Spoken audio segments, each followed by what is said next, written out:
Darkcast Network, indie pods with a dark side.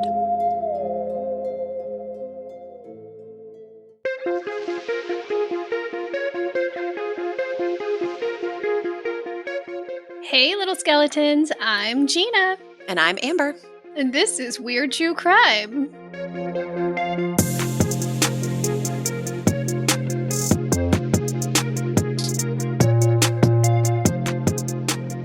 We would like to start off by giving a big shout out to our friends Courtney and Stephanie from their Terrified and Tipsy for letting us feature them here last week.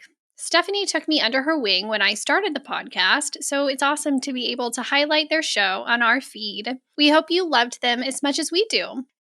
Amber, I don't know about you, but all of this rainy weather has made it extremely hard to be productive. Rainy weather makes me want to stay inside and not do things. So total opposite effect on me, because when I don't have to do things, I can do fun things that are typically more productive. And podcast is fun things. Yep. Mm-hmm. I did have a much needed visit with family here last week, though, during my birthday. The visits keep getting further and further apart, and I'm not so much a fan of that, to be honest. Normalcy, or what semblance of normalcy that can occur in my house, has definitely set back in. It does feel good to be back in our little creepy corner of chaos. And speaking of creepy, the case we have for you this week is a doozy. So let's get into it.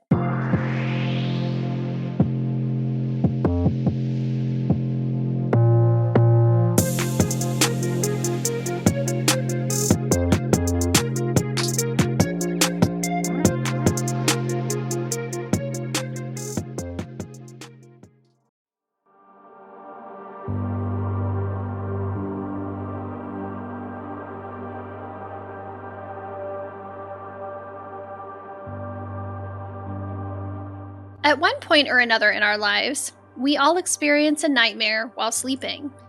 Sometimes they're surreal and uncomfortable, and then there are other times where they're just downright terrifying.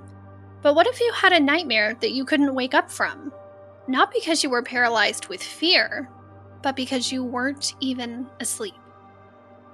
The nightmare 23-year-old Man-yee endured before her death is nothing short of horrific and tragic. Today, we are going to talk about the truly terrifying case known as the Hello Kitty murder.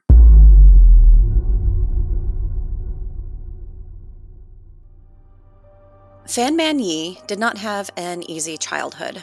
After being abandoned by her parents at a young age, she lived in an all-girls home. Due to age restrictions at the orphanage, she was forced to leave when she turned 15. With nowhere to go, Fan was homeless and pressured into sex work to make some sort of income. Unsurprisingly, this life on the streets exposed her to drugs, to which she quickly became addicted. She kept this up for several years until she turned 21, when she took up residence in Romance Villa, a brothel in the Shangshui Po district in Hong Kong. It was at this brothel that she gained a new client, a man by the name of Ng Chi-yun. Ng was also a drug addict, and it wasn't long before the pair fell in love. In 1997, they got married and had a little boy. As you can imagine, two drug addicts with an infant don't make for a great home life. No. Neighbors complained of hearing loud fights through the walls of the couple's home, and there are some stories that describe Ng as abusive. Fan eventually left her husband in 1998, stopped using drugs, and got a hostess job at the Empress Karaoke Club. Her goal of turning her life around for herself and her young son looked promising. That is, until she met 34-year-old socialite Chan Man-lok, who was a regular at the nightclub. Chan Man-lok was not the person Fan needed to meet at this point in her life. He was a drug addict, pimp, and a member of the Wo-shing-wo triad. It's time for a little history lesson. Triads made their first appearance as early as 1647 when they took part in the effort to overthrow the Manchu rulers of China. Officials hoped for their disbandment after the formation of the Republic in 1912, but the Triads had other plans. The group had gained a considerable amount of power and money due to their criminal activity. Political groups consistently turned to the triads to help them fight their battles, from the nationalists versus the communists to both fighting against the Japanese. In the 1940s, the nationalists staged a large-scale initiation party recruiting thousands of police officers, soldiers, and even civil servants into the fold. During the Japanese invasion, the triads aligned themselves with the Japanese and were given large amounts of money to act as de facto police force, carrying out punishments against citizens for the Japanese government. As thanks, the government let the triads continue their criminal activities, which included controlling the black market and the opioid trades. One of these groups was the Wo-Shing-Wo Triad, which is a group that originated in Hong Kong in the 1930s. Around the time of Fan Man-yee's kidnapping and subsequent torture, the Wo-Shing-Wo Triad was at the center of an attack on the coast of Indonesia and the killing of a school teacher in 1995. They also split up into 6 heavily armed groups throughout Hong Kong during this time, preparing for more criminal activity across mainland China. The new man in Fan's life, Chan Man-lok, was a member of this group and had recently been charged with drug trafficking. Not exactly the type of person you want to meet when you're trying to get on the street and narrow. Yeah, not so much. Fan had been trying to turn her life around. However, sources say that she was still having some drug issues, and getting familiar with Chan Man-lok meant she had unlimited access to drugs. He was also a pimp, so her sex work picked back up again as well.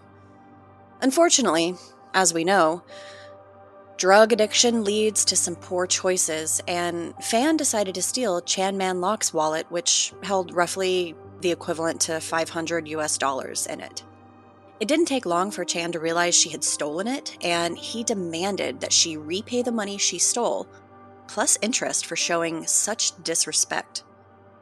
She was able to pay the original amount back immediately, but the steep $1,200 equivalent fee he was demanding on top of it was a different story. She needed more time to secure that money to give back to him. But Chan Man-lok was not interested in waiting and was afraid Fan would take off without repaying him the money that he felt he was owed. What's a drug-dealing member of a triad supposed to do in this situation? Plan a kidnapping, of course. So he enlisted the help of 2 of his Wo-Sing-Wo Triad buddies, 27-year-old Lung Shing-cho and 21-year-old Lung Wai-lun, to hunt Fan Man-yee down and kidnap her. On March 17th of 1999, Fan was abducted by the 3 men and a young girl who was referred to as Ah Fong. They took her to a flat at 31 Granville Road in Hong Kong. This place was absolutely disgusting and not suitable for anyone to live in. The walls and floors were filthy, and trash littered the rooms. Unfortunately for Fan Man-yee, she would never step foot outside of this flat again. Chan wanted his interest repaid by Fan as soon as possible, so he decided that he was going to try to sell her to other men. We won't sugarcoat it. She endured an unimaginable hell throughout the course of the month she was held. She was raped many times and beaten. They used metal bars, kitchen utensils, and even pieces of furniture. They forced her to consume human feces and urine.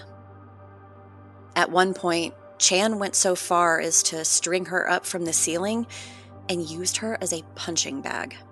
Ah Fong, Chan's 14-year-old girlfriend, even described a time when Chan kicked Fan Man-yee in the head at least 50 times, and the young girl joined in thinking it was, quote, all in good fun, end quote.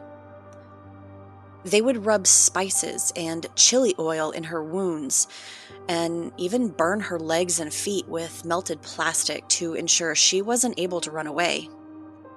Eventually, Fan was in no condition to be sold to other men, and they refused to pay too. So Chan decided to just continue torturing her. It was a game to them, and when they got bored with her, they would go into the next room and play video games, all allegedly while high on drugs. Throughout all of the beatings, rape, and torture, they forced Fan to smile and tell them that she enjoyed the beating. If she didn't, they would beat her even harder.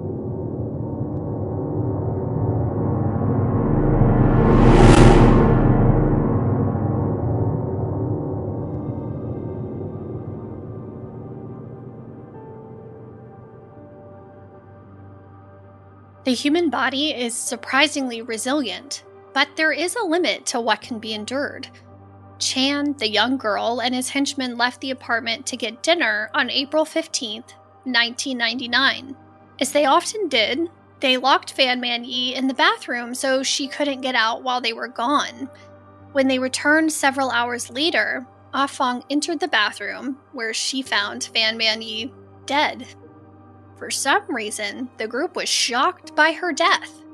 I don't know if they expected to keep her tied up forever or that she would miraculously heal and return to sex work, but a person can only take so much physical abuse before the body just shuts down. Unable to make a decision on how to dispose of her body, they left to go play video games at an arcade. Eventually, after they came back, Chan stated to the group that, quote, "she must be destroyed," end quote. She was placed in the bathtub, where they dismembered her body using a saw or kitchen knife. There are differing reports on this. Chan beheaded her while the others removed her flesh, bagged it, and placed the bags in the fridge. Because decomposition happens relatively quickly and they were in a densely populated area, they came up with a plan to prevent any detection of Fan's decomposing body. A bag with her intestines was given to Ah Fong, who was instructed to put them in hot water to prevent them from smelling. Over the course of the next 10 hours, Fan's dismembered body was boiled down to the bone so no decomposition could be detected. Sources say that during this time, the group got hungry, so while they were boiling Fan's head on one burner, they cooked noodles on another, even using the same spoon to stir both pots. That gross. The fact that you could just do that without batting an eye is so disturbing to me. By the time they were done, all that was left of Fan Man-yee that hadn't been thrown away was her skull, a single tooth, and some of her internal organs left in bags in the fridge. Since she was an orphan, Fan didn't have any family members looking for her after her disappearance, other than her ex-husband and infant son. In May 1999, 14-year-old Ah Fong went to a Hong Kong police station and told them of the nightmares she had been having of a woman who had been bound by electrical wire and tortured to death.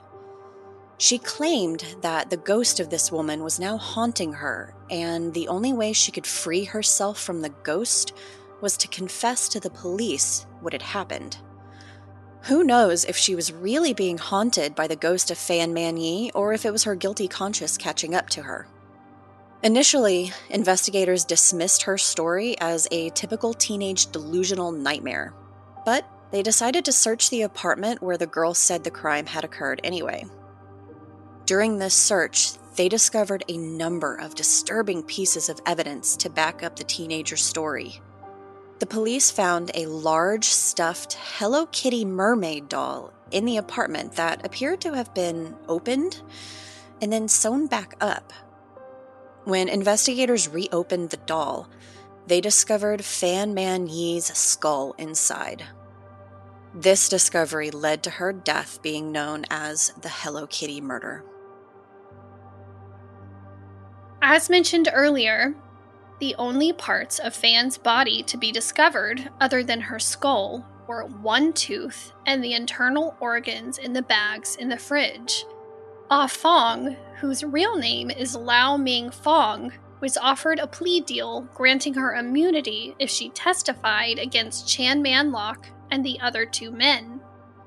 With no body to examine, Fan's true cause of death was impossible to determine, so the police had no other option but to build their case on what the 14-year-old Ah Fong told them. Of course, the men weren't going to take any blame and told investigators that they ran a small brothel where Fan Man-yee was their main worker. All was well and good, except Fan was addicted to meth, and one day they found her dead from an overdose. Panicked, with no clue what to do, they disposed of her body and hid her head in the Hello Kitty doll to cover up her death, which still a weird way to deal with an overdose, but whatever you say. And of course, because it couldn't be proven otherwise, the men were charged with manslaughter and not murder. The jury believed they definitely caused her death, but couldn't determine without a doubt it was done intentionally. The 3 men were sentenced to life in prison with the possibility of parole after 20 years. Hong Kong does not have the death penalty, unlike mainland China, where if you are found guilty of murder and even lesser charges, you are executed, and it's done very quickly. One of the men appealed his sentence and his term was reduced to 18 years. He was released from prison in 2011, but sent back in August of 2022 for indecent contact with a 10-year-old daughter of a friend. Gross. Gross is right. The apartment that hosted the month-long torture of Fan Man-yee sat empty for years as no one wanted to buy or rent it. Eventually, everyone who lived in the apartment complex moved out as well, and it became vacant as many people believed her spirit was there haunting the place. There was some interest from people who believe in the spiritual realm, but nothing can just be decent and good, and things took a sinister turn after a while. An investor purchased the property in 2012, and the building was demolished. In 2016, in the lot where the apartment building once stood, a hotel was built. I'm not sure how I feel about staying in a space where someone was brutally tortured and abused until they died, but at least the original building is gone to try to put the tragedy in the past and move forward. Yeah, definitely. I still would not stay there. That has bad juju written all over it. I mean, have you seen The Grudge? Actually, no.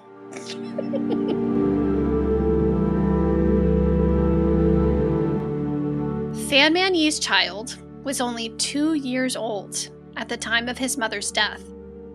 He is currently a student in Singapore and wears one of his mother's necklaces that was given to him by the police. It's sad to know he probably doesn't have any memories of his mother since he was so young when she was murdered. All we can do is hope that he was raised in a loving home, surrounded by a supportive family, and far, far away from the seedier sides of the world he was born into. Fan Man-yee's life was filled with hardship. From growing up in an orphanage to being exposed to drugs as a teenager and forced into sex work to support herself. Like most mothers, all she wanted was a better life for her child. Addiction is a hard disease to overcome, and in the end, she couldn't outrun the life she was unwillingly forced into. As heinous as it probably was to hear this case, these kinds of things are still happening around the world, even in Hong Kong. In February of this year, 24 years after the death of Fan Man-yee, a model, socialite, and online influencer by the name of Abby Choi was found murdered and decapitated in a village in Hong Kong. Abby's case was talked about and noticed a lot more than Fan's case. Stigma of being a sex worker and a drug addict versus influencer and model, I suppose. Yeah, and just to add to that is the conversation we were having before we hit record. Of course, these days in the times of social media, word like this travels so much faster. And she was an influencer, so of course she was known and had... She's already in the light. She's already in the light, and she had a pretty big following. Decent following. Yeah, but even so, people who are not influencers or, fit a certain mold are not talked about when these things occur. And that's always been true, and it's still true, which is why it's so important to shed light on cases like Fan Man-yee's, who was a sex worker and did not have an easy life and, deserves to have more light shed on her case as well.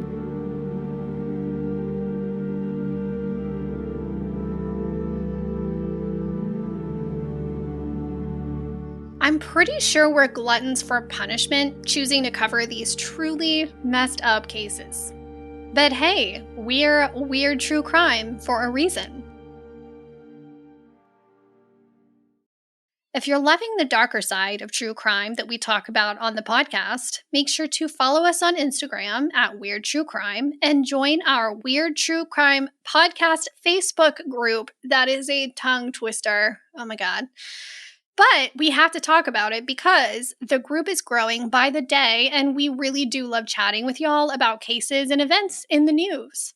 And we have a shiny new website.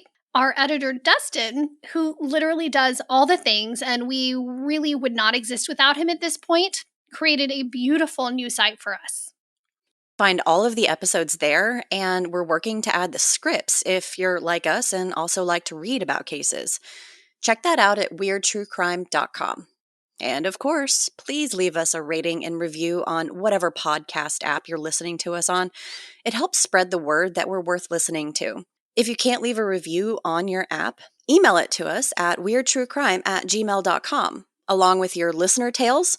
And to indulge Gina's dog obsession, since Corey says she isn't allowed anymore, send us, read her, your pet photos so she can live vicariously through you. Yes, please. Thank you.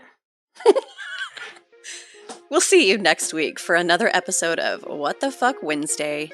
Until then, stay safe.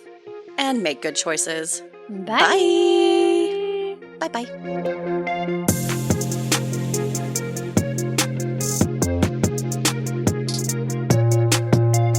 So he enlisted the help of his... Whoa, I just completely... Whoop. I was Your brain that's a just name. Stopped. Yeah, I was preparing myself for names and I wasn't there yet. And so my brain was nope. You very audibly heard the decline in your brain function during that sentence. Oh, man. Okay. Or if it was her guilty conscience. Why are words hard for me today? They are for me too, apparently. I'm recording. What? Chipotle. He has food. Thank you. Okay, Chipotle. that food is an acceptable interruption. Yes, that's fine. Thank you. Yours is the al pastor. Mine is the non-spicy one because I'm weak. Hey, Corey, where's mine? Amber says fajitas. That's mine. Okay. Amber says, where's mine? Amber doesn't get any. No. Does the other one say al pastor on it? Sad day. Yeah, mine says Al chicken. pastor. Al pastor? Okay. Thank you. Enjoy. Dustin, she's wearing the bag on her head. It's kind of wet. And you left it on your head after you said that. That's impressive. Oh God, I smell like Chipotle now on my hair. That's great. Okay. I smell like beef. Sorry. I don't know why I am the way that I am. Oh my God. Okay, that was great. Oh my God. And even in Hong Kong. Even where? Where did I say? What did I say? Hong Kong. But hey, we're rude true. That's not word true crime. No. I mean, it was close, but not exactly. No cigar. Okay. Pet photos? Yes. Send us your pets. I want to see pets.